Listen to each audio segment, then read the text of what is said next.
Hello. So, one of the books I read in the last week or so, I've been for a few, is Stephen King's On Writing, a memoir of the craft. So, it's not a novel, it's him writing about writing, his advice on writing, his ideas about writing.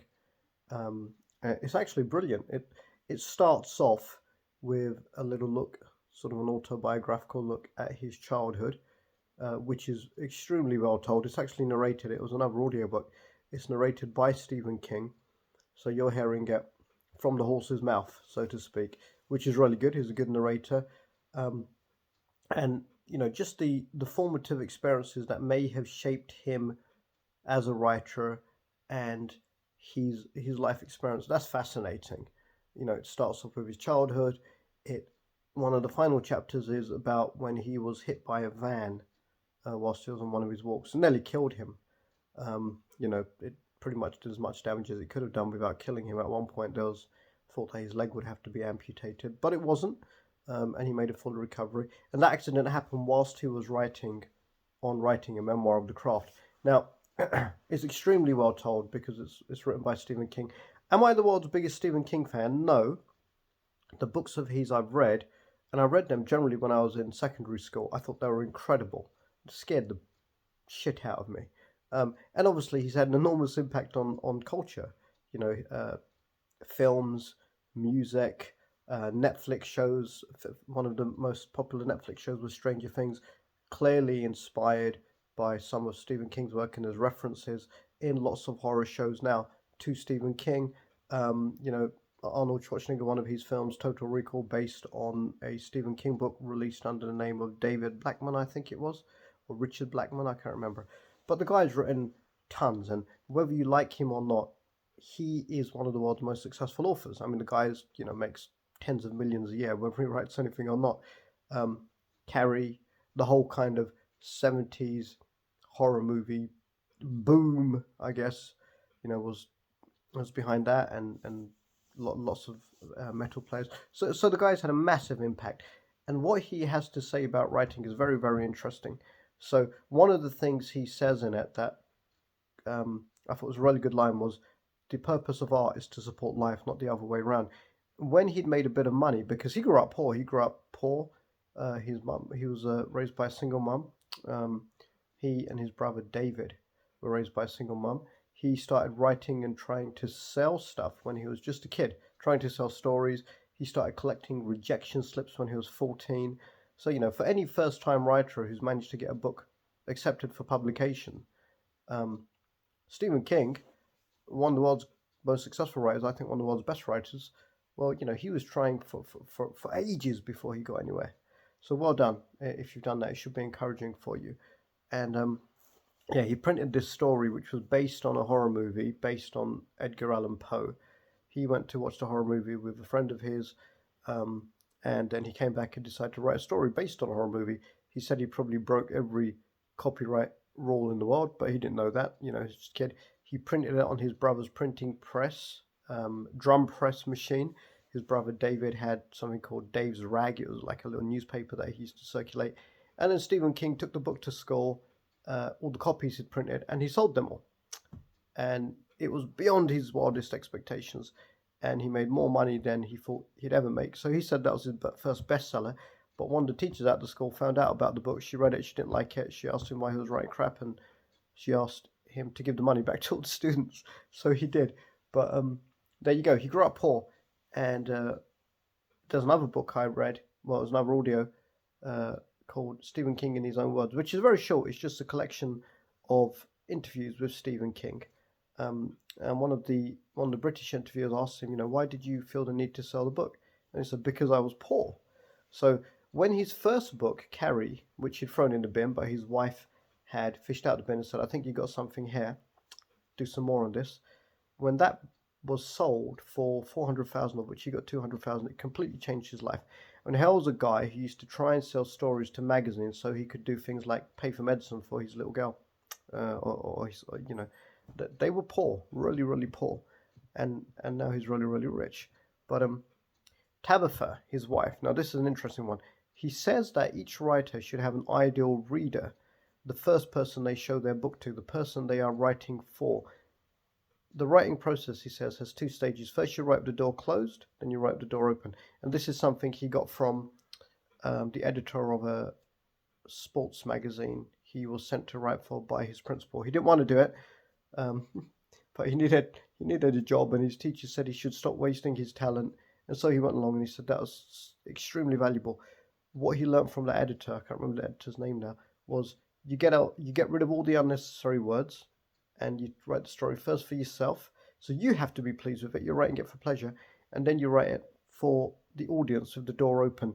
Now, at some point in that stage, you're also writing for your ideal reader. So his ideal reader is his wife, Tabitha, and he writes for her, and he says, I know her, and once I've read the book myself, I've written the book for myself, I let her read it first, and I'm looking for her reactions. I know when she should be laughing, I know this and that. And the ideal reader should be somebody who does not mind telling you straight. Now, should you listen to every critic? No, because there's no right or wrong in writing. He says, for example, if you write a story and one of the critics, one of the friends you give the story to and ask for an opinion, they say, oh, it's really, really great, but, I think the characters are really good, but the plot's a bit weak. And someone else says, well, it's really, really great. I think the plot's really strong, but the characters are a bit rubbish. Well, cancel them out. You know the people you're giving it to, so you can take their opinions with a pinch of salt, but don't completely ignore them. Otherwise, what's the point in giving it to them? All right. If they both come back, or they all come back and say, okay, characters, but the plot's crap, then you may have something you need to work on. All right. But write it for yourself initially, door closed, write it for the audience afterwards, and think about your ideal reader. He says he knows another writer who writes for somebody who's been dead for a long time, but most of us don't have that luxury. So a book, according to Stepen King, now keep in mind Stepen King is a full-time writer, and a lot of writers are doing it around other jobs. A book for Stepen King, he thinks, should take between 3 and 5 months of writing, initial draft. Then you put it away for 6 weeks or so in a drawer, you forget about it, and you get on with life, or you get on with your next project. And you want to forget about it long enough that you can go back and read it without being too emotionally attached to it, so you can do the rewrite. And he said that's a wonderful process. He loves that. Another interesting one, Misery, was written based on a dream he'd had on an aeroplane flight over to England. And while he was in England, he wrote it at a hotel. The idea came to him. He asked one of the hotel staff if there was somewhere he could write. And then he was shown to a desk where he wrote the first 16 pages longhand. It was also a desk at which some other writer used to write, and he felt honored. Rudyard Kipling, maybe? And anyway, Kipling died at that desk. So there's some interesting stories there. Back to writing tips. Do not use adverbs. He hates adverbs. He thinks they're absolutely unnecessary. You do not need to describe what somebody has done if you've told the story well enough for your reader to fill in the gaps, So you don't need to say, she smiled sexily.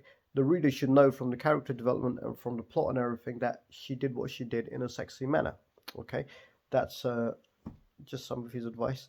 The toolbox. So a writer should have a toolbox. Writer's toolbox, first of all, contains grammar and vocabulary.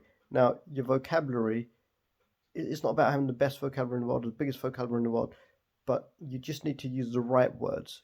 If you over-try with complicated words, you just put the reader off. It sounds like you're insecure about your writing. Use the words that come to you. Generally, the first words that come to you for a sentence are going to be the ones that most effectively convey what you're trying to communicate. The writer has to know what you mean. The reader has to know what the writer means. And if that happens, you've done a good job. As an instruction manual for writers, I think is brilliant. He says, the 2 tasks of a writer are to write and to read as much as possible every day. And when can you read? He says he's a slow reader, but he takes the time that other people don't use to read. So if he's waiting for a bus or waiting for a taxi or waiting in a queue or waiting in a doctor's room, he has some great stories to tell about doctors, by the way. He reads. He says he's a slow reader, but he still reads 70 to 80 books a year.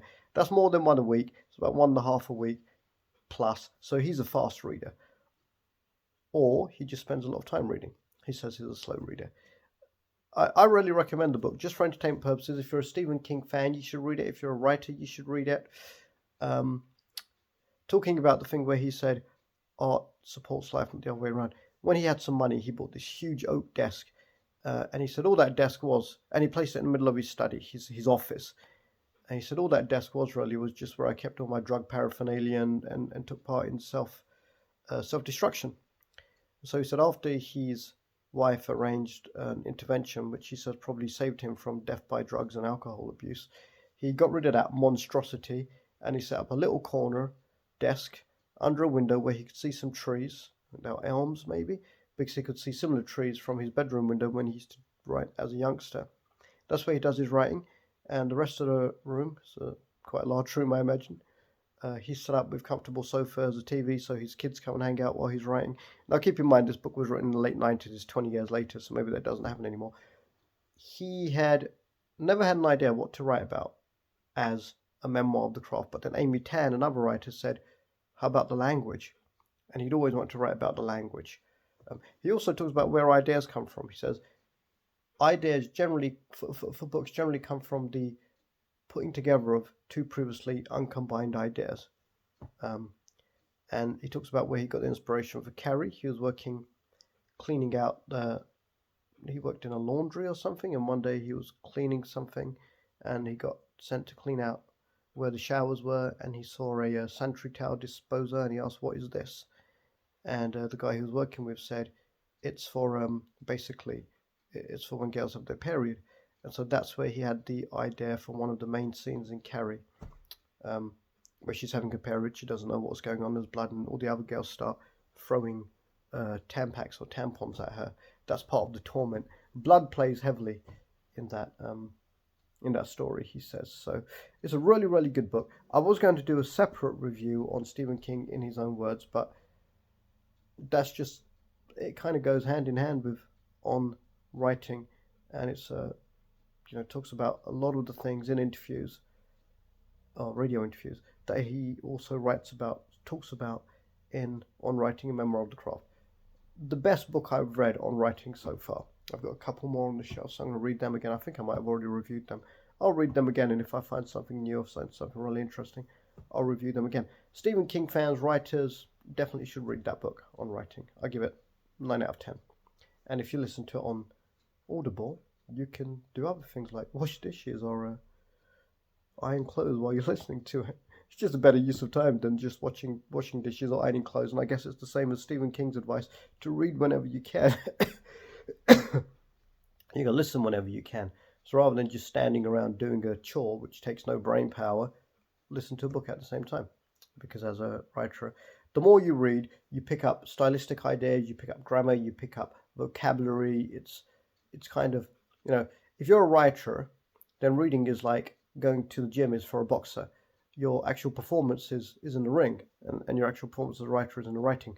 But reading is the training. And the more you write, the more you train, the better you get at it. That's why you should do it regularly. Because doing it regularly builds up momentum as well. And he says if you leave a book alone for too long, you do stupid things like forget the characters' names, forget where you're going with it. Write regularly, diligently, if you want to be a writer.